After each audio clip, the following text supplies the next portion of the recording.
Mais avant de commencer, s'il vous plaît, n'oubliez pas de vous abonner et activer la cloche de notification pour ne pas manquer nos prochaines publications. Top, c'est parti!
De la rencontre du gouverneur militaire de la province du Nord Kivu et du force commandant des forces régionales de l'EAC, l'on peut retenir que ce n'est pas seulement le M23, mais tous les groupes armés négatifs, sans exception, qui seront traqués à l'est de la République démocratique du Congo par la force régionale de l'Eastern African Community.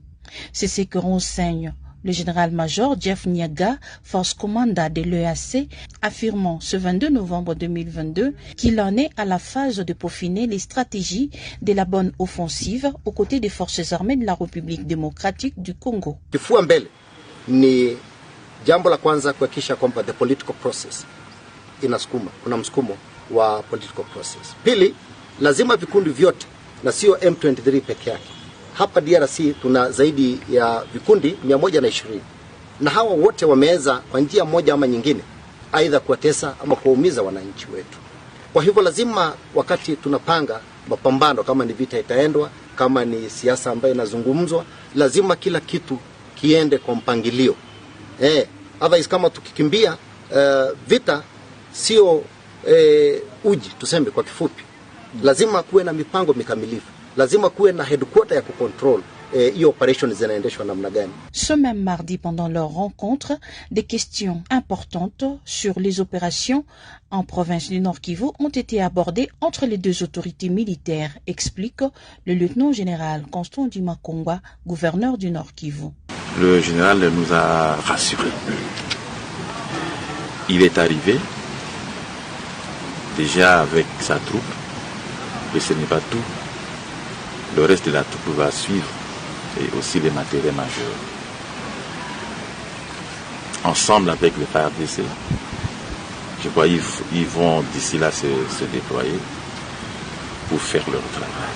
Le déploiement matériel et humain de la force régionale de l'EAC sont d'actualité. Entre-temps, des patrouilles mixtes FARDC-EAC sont organisées dans la ville touristique de Goma. C'est au cours d'une séance de travail marathon ce 21 novembre 2022 à Goma que le gouverneur militaire de la province, le lieutenant-général Constant Dimakongwa, a échangé avec le représentant des députés provinciaux élus du Nord Kivu. La situation humanitaire et celle des différentes lignes de front opposant les forces armées de la République démocratique du Congo au mouvement du 23 mars ont été abordées. Témoigne Promesse Matofali, élu de Butembo, au Nord Kivu. Nous sommes dans une situation complexe au niveau de la province Nord Kivu et sur le plan en sécuritaire qu'humanitaire. Alors c'est important qu'on puisse venir échanger avec l'autorité provinciale pour essayer de proposer certaines stratégies, mais aussi avoir des informations de lui et voir comment on peut venir en aide à se déplacer, que ce soit au niveau des Rutshuru, que ce soit au niveau des Beni.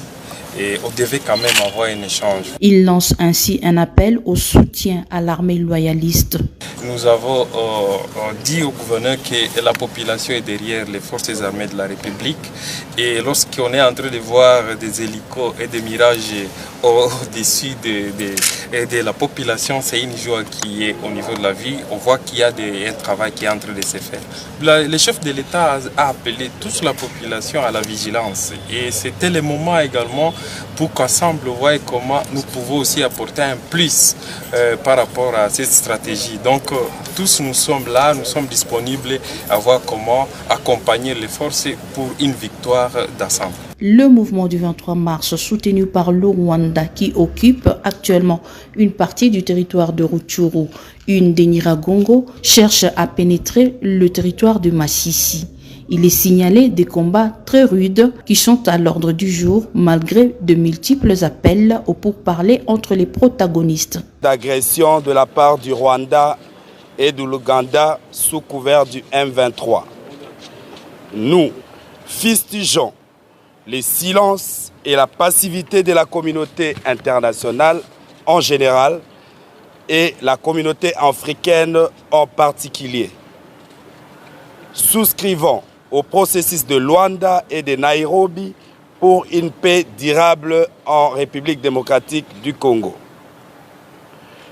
Face à l'injustice et au traitement discriminatoire à l'égard de la RDC, pourtant membre à part entière des Nations Unies, de l'Union africaine et de plusieurs organisations régionales et sous-régionales, les sénateurs de l'Union sacrée de la Nation se joignent à son Excellence Félix Antoine Tshisekedi Tshilombo, président de la République, chef de l'État, demandant au peuple congolais de se mobiliser massivement en vue de la défense de la patrie et la reconstruction de la République démocratique du Congo, notre patrimoine commun. Les sénateurs de l'Union sacrée de la Nation encouragent et apportent leur soutien à nos forces armées et de sécurité en vue de la victoire sur l'ennemi. Les sénateurs de l'Union sacrée de la Nation invitent le jeune Congolais à venir de demain à s'enrôler dans nos forces armées en vue de protéger la nation et l'intégrité du territoire national. Les sénateurs invitent tous les Congolais à plus de patriotisme, demandent au gouvernement de la République démocratique du Congo de suspendre sa participation aux activités de l'Organisation internationale de la francophonie et généraliser l'enseignement de l'anglais à tous les niveaux. Les sénateurs de l'Union sacrée de la Nation expriment leur compassion dans des familles d'accueil et d'autres dans les territoires de Nyiragongo, de les sites de Kanyaruchinya où nous sommes présentement. Ces déplacés des guerres vivent dans des conditions difficiles, avec faible assistance, et les mauvaises conditions des logements et les niveaux élevés de l'insécurité alimentaire sont mises en évidence. Pour les familles d'accueil, les problèmes sont également notables. La prise en charge de personnes déplacées, les non-engagements actuels dans les interventions en milieu urbain indiquent une faiblesse dans les soutiens, des démarches vers les solutions durables des faits vivants dans les déplacements prolongés et l'incapacité des acteurs humanitaires et de développement à répondre aux nouveaux déplacements dans les milieux urbains. Parlons toujours des déplacements massifs des populations. 8 morts ont été enregistrés dans les sites déplacés à Nyiragongo. Dans seulement 2 jours,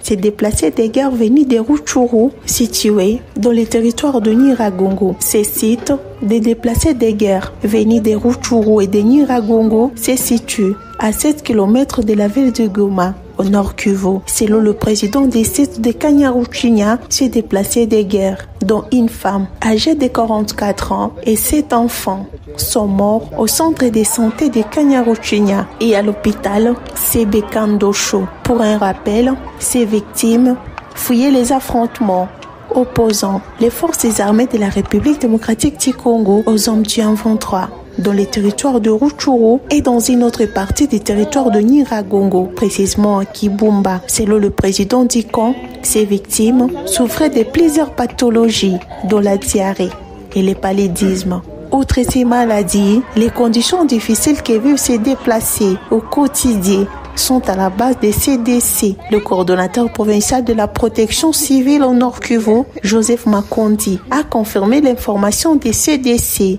et dit avoir mis à la disposition de la division de santé un kit médical composé de médicaments et autres intrants médicaux pour la prise en charge des personnes vulnérables. Joseph Makondi exhorte la M23 à ouvrir un couloir sur l'axe Goma-Rutshuru afin de permettre aux humanitaires d'accéder à plusieurs localités pour assister les civils vulnérables. Pendant ces temps, hier lundi 21 novembre, toujours dans les camps des déplacés de Kanyaruchinya, porte de Goma, une foudre a causé la mort de 3 déplacés, dont une femme enceinte. Ce mardi matin, ces mêmes sites enregistrent un cas de décès dans l'est de la République démocratique du Congo. Des dizaines de milliers de personnes continuent à s'entasser dans ces sites de Kanyaruchinya. Nous sommes dans les territoires de Nyiragongo, à la porte de la ville de Goma, la capitale de la province du Nord Kivu. Les malades, la plupart sont envoyés au centre de santé de Kanyaruchinya. Pendant ces temps, les violences entre les forces gouvernementales et les groupes armés ont rencontré plus de 800 000 personnes qui ont quitté leurs entités dans l'est de la République démocratique du Congo, comme a indiqué le Bureau de coordination des affaires humanitaires des Nations Unies, OCHA. Renseigne que plus de 446 000 personnes sont également rentrées dans leurs milieux habituels. Plus de 80% des déplacements sont dits et des affrontements armés provoqués par les activités illicites des groupes armés actifs dans cette partie du pays. Là, nous approchons petit à petit vers la synagogue.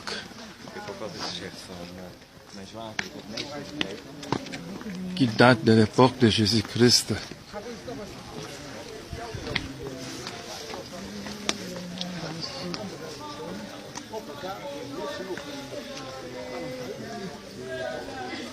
Nous sommes dans la synagogue de Jésus-Christ.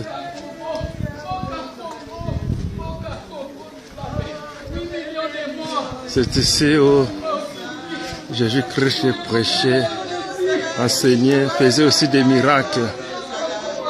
Comme vous pouvez vous-même le constater, nous sommes dans la synagogue même.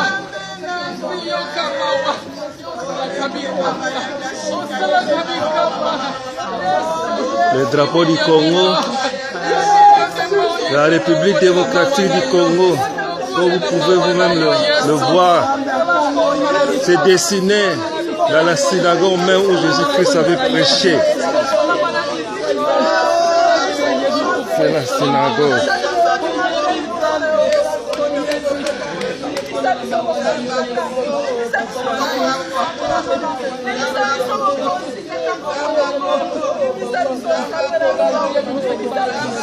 The map, our land. The map? The map, our land. Which country is it? Democratic Republic Congo.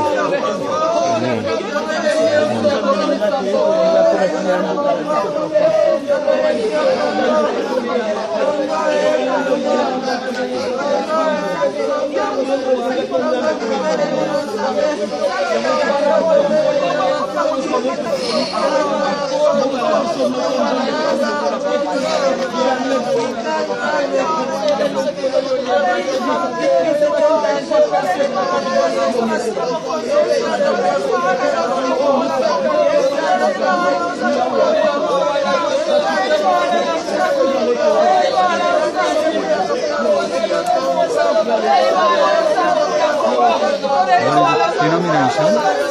Denomination. What is the denomination? Denomination.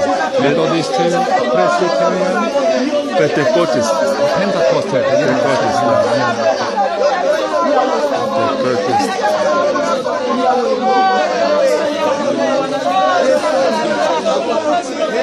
Là, nous sommes dans la synagogue, l'endroit où notre Seigneur Jésus-Christ avait prêché, avait enseigné.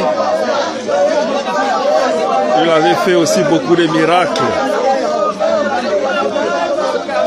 Comme vous pouvez le constater, il y a aussi la carte géographique de la République démocratique du Congo, notre pays d'où nous venons. C'est pourquoi il y a le drapeau qui est posé dessus. Et les femmes ainsi que les hommes de bonne position à mission sont en train d'intercéder pour notre pays, le Congo.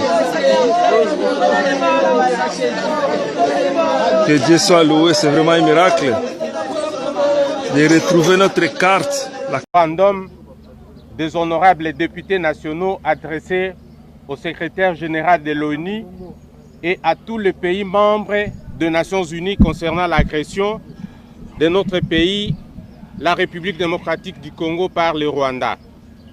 Nous, honorables députés nationaux, en notre qualité d'élus légitimes du peuple congolais et de défenseurs attitrés de l'intégrité territoriale de notre pays, la République démocratique du Congo, considérant l'agression inadmissible et injuste que subit notre pays de la part du Rwanda, appuyé par des puissances occidentales bien connues, déterminé et rangé comme un seul homme derrière le président de la République, Félix Antoine Tshisekedi Tshilombo, pour barrer la route aux forces étrangères qui se camouflent sous l'étiquette terroriste M23. Révoltés et mobilisés, tous contre les agresseurs de notre pays, responsables des atrocités sanguinaires contre le peuple congolais innocent, considérant la dégradation de la situation sécuritaire dans les provinces du Nord Kivu, de l'Ituri et du Sud Kivu, caractérisées par des tueries, des déplacements massifs de population, des viols de femmes et de filles, des pillages de biens et de nos ressources naturelles. Dénonçons avec la dernière énergie la passivité et le silence inouï des Nations Unies, l'Union africaine et toutes les organisations sous-régionales, alors que nos enfants, frères et sœurs, heurtent et meurent sans abri ni assistance. Exigeons aux Nations Unies, à l'Union africaine et aux organisations sous-régionales ce qui suit. 1. L'arrêt de tout soutien au Rwanda, qui ne cesse de faire couler le sang des Congolais et piller les richesses de notre pays. 2. La levée de l'ambiguïté qui pèse sur notre pays. Pour sa première en République démocratique du Congo, Kinshasa a déroulé le tapis rouge à William Samoei Ruto, président de la République du Kenya. Une visite d'État qui symbolise l'excellence de relations entre la République démocratique du Congo et le Kenya, comme le témoignent ces accolades entre les deux chefs d'État. Devant les troupes d'honneur rangées pour la circonstance ce lundi au Palais de la Nation, William Ruto et Félix Antoine Tshisekedi ont traversé la haie d'honneur pour rejoindre le salon où se tiendront des échanges en deux volets. Un premier, aux côtés de leurs collaborateurs, avant le tête-à-tête de près d'une heure tenu hors portée du champ des caméras. Ces discussions ont permis aux deux pays de renforcer les liens de collaboration existants dans les domaines comme celui des infrastructures, de l'énergie, de la défense, de l'agriculture ou encore du commerce. Un comité conjoint a été alors mis en place pour étudier et proposer les termes d'une nouvelle phase de collaboration à établir. Dans un communiqué final signé conjointement, les deux parties ont réaffirmé leur détermination à mettre fin à l'insécurité et à travailler ensemble pour créer les meilleures conditions de collaboration. William Ruto a, face à la presse, rassuré de l'engagement du Kenya à poursuivre le déploiement de ses troupes dans l'Est afin d'éradiquer les groupes armés comme convenu dans le processus de Nairobi, avant de saluer à juste valeur le leadership qu'incarne le président Tshisekedi. Eastern DRC and DRC is not only good. Nous sommes venus pour traduire notre engagement et parce que ces problèmes d'insécurité concernent non seulement la RDC, mais également toute notre région de l'EAC. C'est pourquoi nous sommes venus pour dire que nous sommes engagés à faire tout le nécessaire pour pouvoir appuyer son Excellence président Félix Antoine Tshisekedi ainsi que le gouvernement et aussi le peuple congolais pour pouvoir voir s'instaurer la paix dans cette partie importante, non seulement pour la RDC, mais aussi pour notre région. Remerciant à son tour le peuple kényan et son président pour leur participation à la résolution de problèmes sécuritaires que connaît la RDC avec l'agression rwandaise, le président Félix Antoine Tshisekedi a aussi mis un accent sur l'accroissement des échanges entre les deux pays, notamment dans le cadre de la zone de libre-échange continentale. Dès son arrivée à la tête de son pays, le président kényan William Ruto a exprimé son désir ardent de vouloir aider le Congo à retrouver le chemin de la paix derrière laquelle nous courons depuis maintenant une vingtaine d'années à l'est de notre pays. Et ça, c'est un geste qui me touche beaucoup et qui nous engage à toujours devoir être reconnaissants envers la République du Kenya. Répondant à une question sur le mandat des troupes kenyans dans l'est de la RDC, le président William Ruto a indiqué qu'il sera question de renforcer les efforts déjà entrepris sur le terrain. L'idée étant d'atteindre rapidement et sereinement les objectifs assignés à ce contingent par le processus de Nairobi, a-t-il conclu. 24 heures, c'est le temps passé par le président kényan à Kinshasa pour sa toute première visite officielle. C'est peu après midi ce lundi que William Ruto a quitté Kinshasa, raccompagné au pied de l'avion par son homologue de la République démocratique du Congo. Par l'insécurité générée par des groupes armés locaux et étrangers à l'est du pays, ainsi que les guerres répétitives d'origine étrangère, situation qui empêche le développement de notre nation si prospère.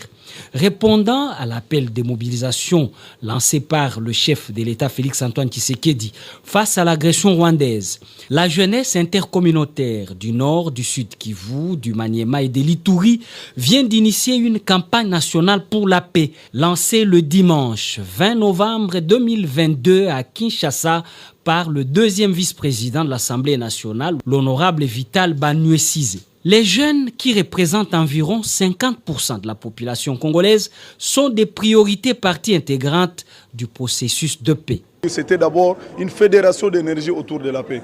La paix n'est pas un processus, c'est pour l'unique partie de la zone Est. C'est pour toute la RDC parce que c'est la République démocratique du Congo qui est agressée. C'est cette initiative qui nous a poussé d'abord à renforcer la cohésion nationale, demander aux jeunes, demander à toutes les tribus, à toutes les communautés de se rapprocher autour de la paix et de l'unité. L'occasion était propice pour les organisateurs de remettre des trophées Uwezo pour dire pouvoir aux ambassadeurs et ambassadrices de la paix choisis pour leur implication et détermination à servir la nation. Parmi eux, Tina Salama, porte-parole adjointe du chef de l'État, Bertin Mubonzi, président de la Commission défense et sécurité de l'Assemblée nationale, Joseph Nkinzo, acteur majeur de la société civile, et Aimé Bodji Sangara, ministre d'État en charge du budget. Saisir cette occasion pour saluer les efforts inlassables du président de la République, chef de l'État, son Excellence M. Félix Antoine Tshisekedi Tshilombo, qui est déterminé à braver tous les défis, les humiliations et les désespoirs pour ramener la paix dans notre pays. Le prix Uwezo que vous venez de me remettre et que je reçois avec beaucoup de gratitude et d'humilité est en fait au mérite du chef de l'État ainsi qu'au gouvernement que dirige le Premier ministre, Jean-Michel Sama-Lukonde, qui travaille d'arrache-pied chaque jour pour le bien-être de notre peuple. Les jeunes ont été sensibilisés à s'enrôler massivement dans l'armée et à l'entrepreneuriat.